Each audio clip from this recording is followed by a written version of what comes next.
Interesting. Hi everybody. So we are back. It's been about 48 hours since we first I'm a baker. mixed. Are you talking to me too? You are a baker. Since we first mixed our flour and water together, and a lot has happened now. So when we checked in at about 24 hours, it was still pretty low on here. There was no bubbles. There were no bubbles on top. It just smelled like fresh flour and water. And now, at 48 hours, everything has happened. So there's a lot of bubbles down here. You can see that's evidence of fermentation. You can see bubbles on top. You can see that it's risen and it started to fall. So we're just gonna kind of pull back this layer here. We're gonna go ahead and give it the first feeding. No bubbles. No bubbles yet. Ben's mixing some bread over here. So again, I'm gonna kind of do this by eye. There are instructions Some bread. for measuring if that helps you out. But for me, kind of feeling it really gives you a better sense of Can I have what's the going on. spatula? Can I have the spatula, please? There you go. I have a spatula. So again, the water's pretty warm, and I will say that I put this on top of the oven last night. So I have an old Wedgwood stove here that has a pilot light in it. And if I put a cloth down over the griddle over the pilot light and put the starter right on top of that, it keeps it pretty cozy. And I do think that makes a big difference.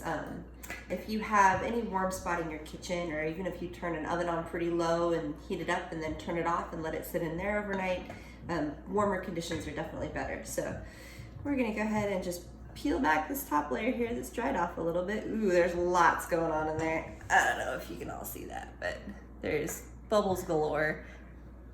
It smells very fermenty.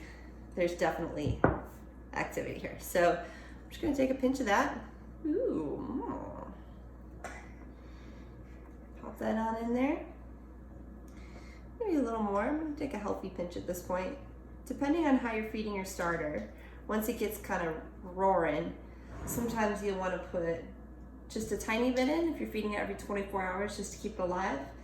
And when you're feeding it for baking bread, we'll be putting larger pinches in just to get it kind of revved up. But for now, for our first feeding, I'm just gonna put a healthy pinch in there. Go ahead and put a little bread flour. It's sticky. How's your bread going over there? I didn't want to lose the spatula there. Yeah, it's all stuck to the spatula, didn't it? And then just a little tiny bit of whole wheat flour on here. Let's go with the scraper. Is that helping? I'm scraping my hands off.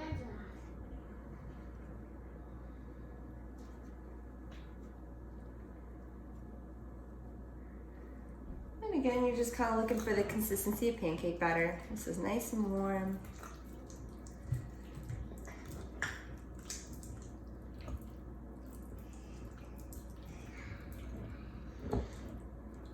Mix it up a little bit. So there it is.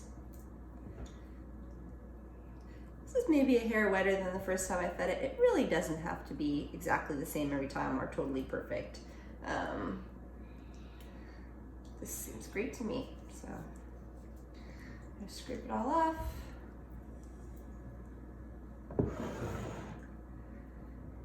Clean up the edges a little bit.